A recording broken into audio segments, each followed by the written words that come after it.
Thank you, sir. Again, the word was Ouagadougou. Ouagadougou, and you know, I actually know what capital, what country that is? It's Burkina Faso. It's a beautiful country in West Africa.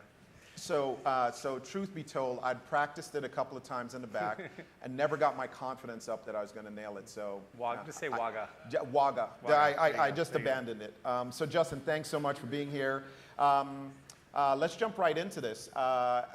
Justin and I were briefly talking out front as to what is the mix of this audience. Just so you know, probably 30%-ish publishers, publishing companies, some 18 to 20% agencies and or buy-side representatives make up the mix in the room, with a few other categories behind that. And we thought, let's make sure that we're talking about what you want to talk about.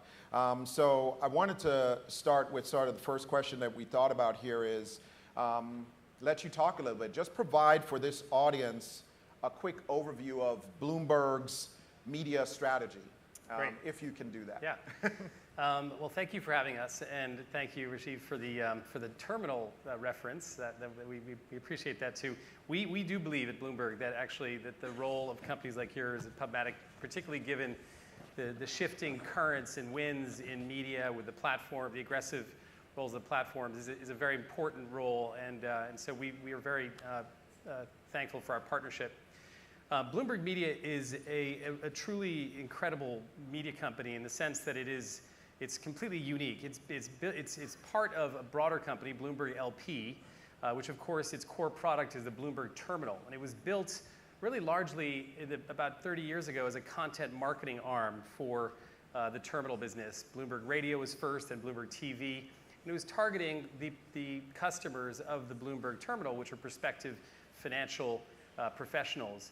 What, of course, happened with the scale and the success of Bloomberg's business is Bloomberg Media, which started off as a small content marketing operation with Bloomberg Radio here in New York, has become one of the great global multi-platform media companies in the world. What's truly distinctive about us is, one, we are very much focused around the business and financial audience. So we are absolutely centered around that audience. Secondly, we are very uniquely positioned against that audience, but uniquely positioned versus other companies in the sense that we are completely multi-platform. We operate across 5 different platforms, from magazines. We own Business Week, to Bloomberg Television, which is a global TV business in 300 million homes, obviously digital video, live events, radio, now audio. And so our differentiation and our strategic vision is to surround the global business and financial audience across all these different media platforms. And then the final differentiator and the final piece of our vision is to do that on a completely global scale, on a scale which a lot of our competitors cannot match, which is we operate across, we have 75 different bureaus around the world. We operate major television digital businesses in Europe, Middle East, Africa. We've got also in Asia Pacific. We have 13 local language television joint ventures across major emerging markets. And so our goal really is to take this multi-platform global media business and really vault it into a sort of a position of leadership and predominance for this next 21st century version of a media company. So I'm glad you ended on that point, right? You're defining this as sort of the next version of a media company. Is it just the fact that you have to think about content in so many different formats that make it that? Or is the relationship with the consumer changing as a result of having this many types of assets and touch points? I mean, does your video strategy have a separate strategy from the media company strategy, or is it holistically No, I mean, managed? I think, so you can think about it in 2 parts, the consumer engagement part and then the monetization part. And so the benefit and the value of having all these different platforms across all these major geographies is that you can literally follow, and also having a very, very targeted and specific audience in mind. So you can literally design a content engagement strategy. The consumer, from the moment the consumer wakes up, reaches for their smartphone for that first, it's crazy that we still do that people wake up and they immediately look at their smartphone. I still think that's a damning truth about humans. And look at the smartphone, then turn on the read that email newsletter, read that email, turn on the television for a morning show, get in their car, turn on radio to go to the office, or put on a podcast if they're in the subway, arrive at the office, read another desktop version of a push email, maybe surf here and there, multitasking across conference calls in the morning, at lunch, maybe a digital video entertainment break, an afternoon, similar surfing, maybe some research based around a meeting. And at the end of the day, again, the radio kicks back in as you drive home, or the podcast in the evening, you read a copy of a magazine. And so you can follow the consumer through, as the consumer's habits shift, you have the ability to actually serve content up to that consumer at every point in the consumer life cycle, which we see as a huge advantage. Of course, it's complicated to do that because the experiences are so different, even though the content threads are the same. On the flip side, the monetization front, and this is, I think all media companies are looking for differentiation in the face of some major competition on the advertising side. I mean, if you just look at what's coming out of Silicon Valley, the East Coast publishers, need to be extremely, extremely focused on how are we going to differentiate, how are we going to compete with, companies with 3,000-4,000 developers, that are spitting out cash and reinvesting that cash in mobile user experience, data-driven advertising solutions. So the differentiation for us that we think hard about is the fact that actually, if we can engage advertisers and marketers and content marketers to integrate into that life cycle across the cycle of that target customer, that target business or financial decision maker, that we are going to, in aggregate, be able to deliver messages, deliver branding, deliver return on advertising at a higher rate and at a better ROI than a lot of our competitors. So that sounds like a huge investment in your part on protecting your audience value, right? Because you have probably one of the most desirable audiences, and every publisher should think of their consumer base that follows their content or the services they provide as their most valuable asset. But in your case, you're now trying to manage a conversation across all these platforms. Is there proprietary Bloomberg innovation there, or plans to do something in that regard around data and audience data ownership? Well, absolutely. I mean, I think, again, back to this question of how we're going to differentiate. I mean, we publishers and content owners need to constantly be thinking about how they're going to compete, and getting as much first-party data, getting as much proprietary insights into the audiences. This is how the whole marketing services opportunity emerged, because all of a sudden publishers realized, or media companies realized, that they had deeper insights into their consumers than the advertising agencies did into the consumers that they were claiming to clients that they had insight to. So absolutely, I think we are fiercely not giving up on the direct relationship with the consumer. I think we're certainly experimenting here and there with some of the distributed opportunities. Obviously, there's a major sea change in how people are consuming news, and we don't want to. We want to put our toe in that water. But our view is that through particularly native apps, through fantastic mobile web experiences, through fantastic digital video, and through, on the business and monetization side, through really, really clever prioritization of first-party data capture, and also creative uses of data in advertising solutions. We've got an ad innovations group at Bloomberg Media, which we started a few months ago, or maybe about a year ago, and the mandate is actually to launch a new data-driven product every single month. And so we keep on launching these. We can't find enough names for these things. The names are getting a little bit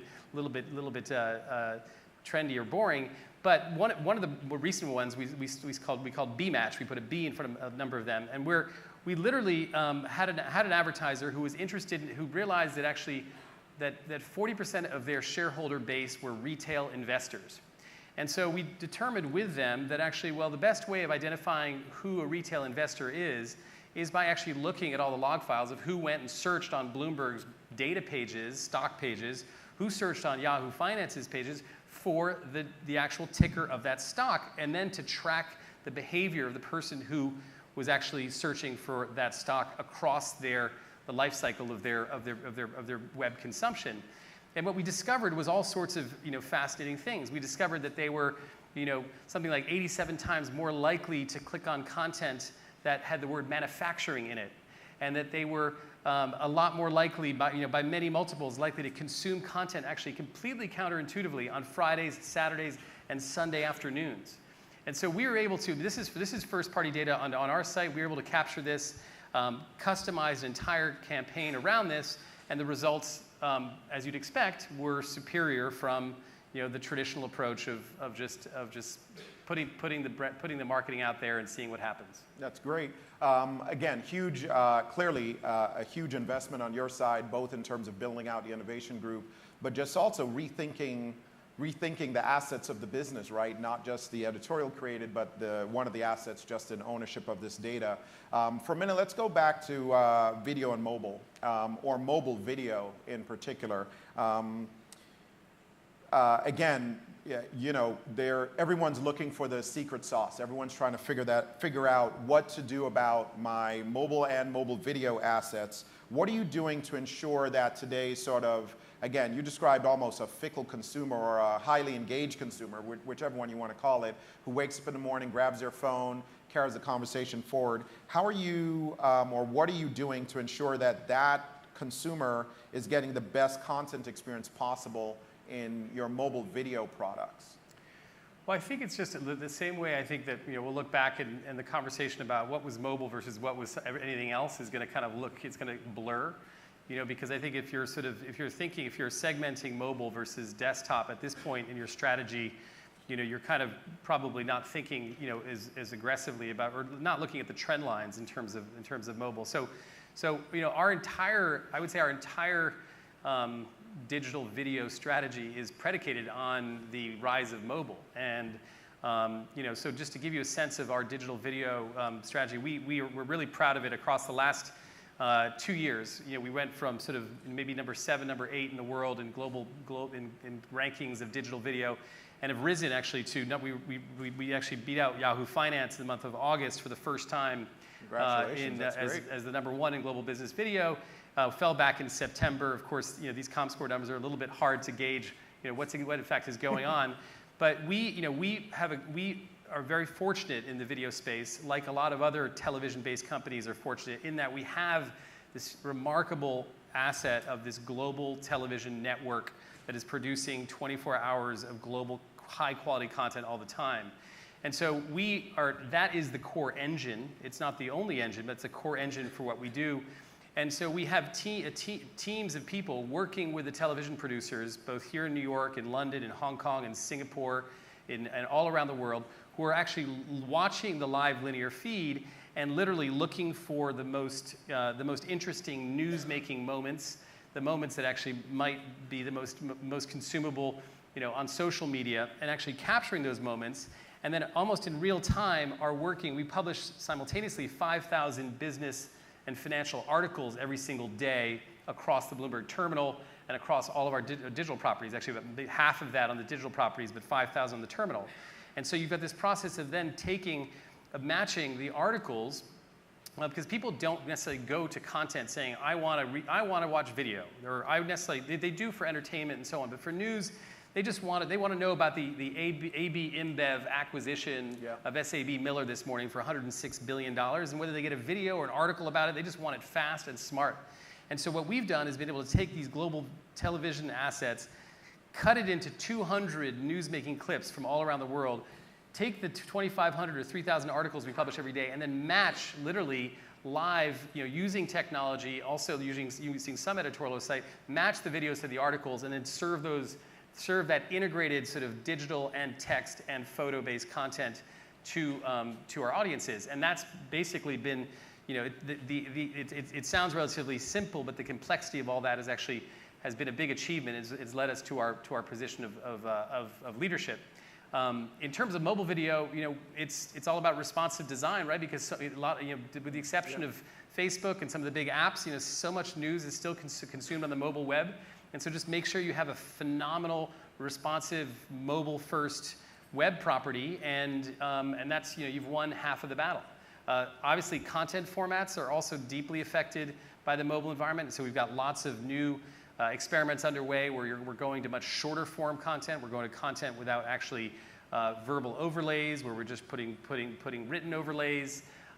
going to 30 seconds, 15 seconds, 60 seconds, trying everything and just seeing what works, moving to formats which are much based around specific times of day where consumers need a briefing, for instance, in the morning or a briefing at the end of the day, and creating content that way.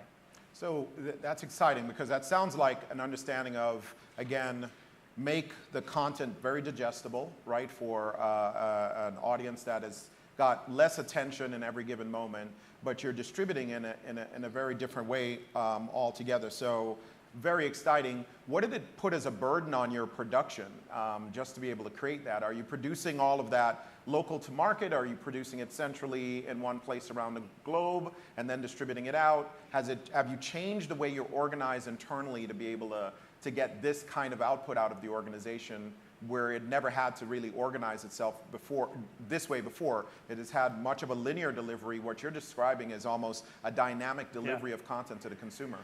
Well, one of the tricks has been, yes, so we've created this central team that works with the television producers, but actually that is geographically dispersed to be able to actually identify that content. One of the ongoing challenges is really the human insight, which says, well, that's actually something that's really interesting. That comment's really interesting, which tends to be sort of more of a skill that a television producer would have rather than someone who's a technologist who's cutting up content. So actually fusing those skills together and getting technologists who understand how to actually shape the content, repackage it, sometimes repackage it more effectively for social, but at the same time have the editorial judgment of finding that nugget that is actually going to be relevant to the audience is key. We also have a digital originals team, which is about 25 people around the world, where this is digital video, which does not come from the television network, which produces longer form stuff, which does a lot of the innovative kind of shorter form stuff, explainers, briefings, those sorts of things, and experiments in local language. So, between these different structures, all of these are pretty much new across the last 2 years. That's very exciting. So I'd be remiss if I didn't talk a little bit more about advertising, right? We are ad revenue 2015 after all. So when you think about all of the changes in the world as it relates to selling your assets, selling your advertising assets, from viewability to ad fraud to issues around ad blocking to even the bigger, broader conversation about programmatic, which space we're in. What role, let's just start there, what is the role of programmatic in your business, and how are you thinking about going at tackling that puzzle? Well, I think, the fair admission, and you know this as our partners, is that we're sort of late bloomers, I would say, in programmatic. We've spent the last, and there's some advantages to that. The first advantage being which we don't necessarily associate programmatic with discounted pricing, which was, I think, one of the first kind of. I'm glad you missed that part of the space. Yes, yeah. I know. So we are, we've spent a year basically building in the infrastructure. Working with you guys, working with some others, coming up with some, probably right now, less than 5% of our revenue digital advertising-wise actually comes from programmatic. We expect that to grow significantly. I think, we take the philosophical view, very little programmatic, by the way, on digital video, and I'll get to that in a second. But we philosophical view that, that anything that can be digitized from a buying and selling perspective will be digitized, and that that programmatic and direct sales, and this is, you've heard this before, this is an original idea, are actually just not necessarily in conflict.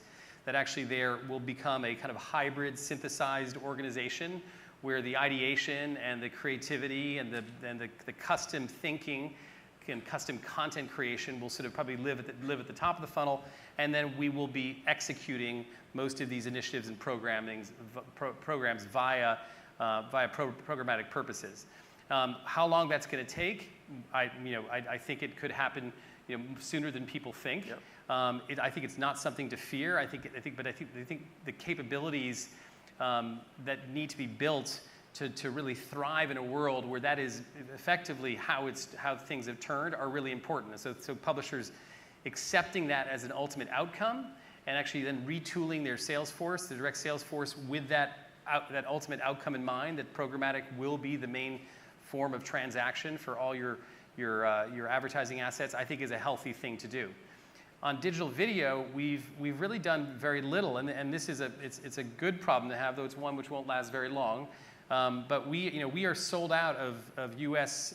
Inventory on digital video at one of the highest CPMs certainly that I've heard of. So while we are in that dynamic, it makes very little sense for us to actually shift any of that inventory to partners, even partners that we love like you guys, just because it would be taking money out of our own pockets. And I think, but that dynamic will change too. And we've built an off-site video network as well, which we launched about a year ago. We have about maybe 8 to 10 different sites where Bloomberg's digital video is powering their business section video. And so we're seeing a lot more scale and growth audience-wise.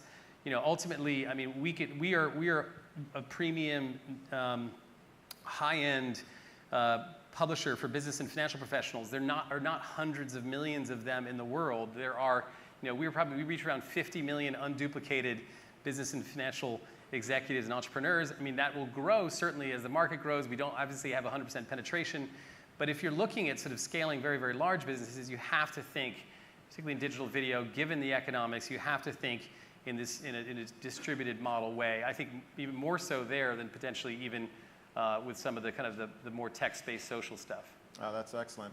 So I want to keep us on time, and I wanted to give the audience an opportunity to ask 1 or 2 questions of Justin. So I believe that we've got microphones that we can circulate very quickly, and we will take 1 or 2 questions from you as you participate in the conversation.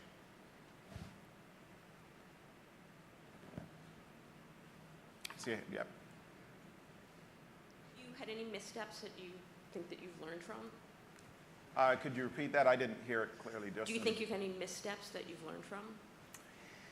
I cannot even, if you gave me an extra 30 minutes and you gave me unlimited time and actually you gave me the freedom to be transparent about all the issues, I could do so. I think listen, as you mentioned, the complexity of doing a lot of this stuff at scale is really is difficult, and so you're also talking about new skill sets.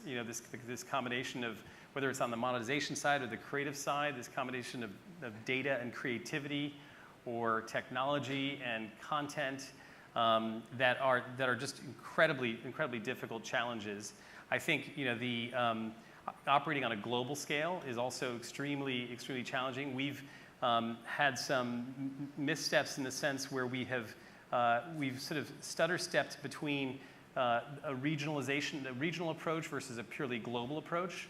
Because you're pulled by these two directions. On the one hand, Bloomberg is a completely global brand with global standards and a global message and a global customer base. On the other hand, anyone who's spent a lot of their life working abroad, and I spent half my career working in Europe and Asia, knows that you can't run a media business from New York City. And so you want to push as much sort of regionalization and localization into the regions, but at the same time, the tension being if you want to maintain a global sort of linkage and accountability and standards without too much diversion. And so we've made a few missteps along those ways. There are probably too many to list, but the point is obviously to acknowledge them, to create a culture where those missteps are accepted and actually in some ways celebrated. That's a kind of a novel concept to some people, but to call out people and and actually give them credit for trying something and failing and trying something and not having it work out, and never assigning blame aggressively and publicly and in a shaming way. That destroys your culture completely. Having private conversations with people and holding people accountable and making sure you have a very high talent standard that everyone sees and respects, but lots of missteps. We'll take 1 more question. I see a hand all the way. Nope, I got 2 here. Right here, if we can get a mic. Good morning. My name is Sheila Marmon. I run a company called Mirror Digital out of Los Angeles. I spent a lot of time in traditional media companies, and I was interested with the Bloomberg brand that is not what you think of as digital native, and seeing all the interesting things you're doing on the digital advertising side.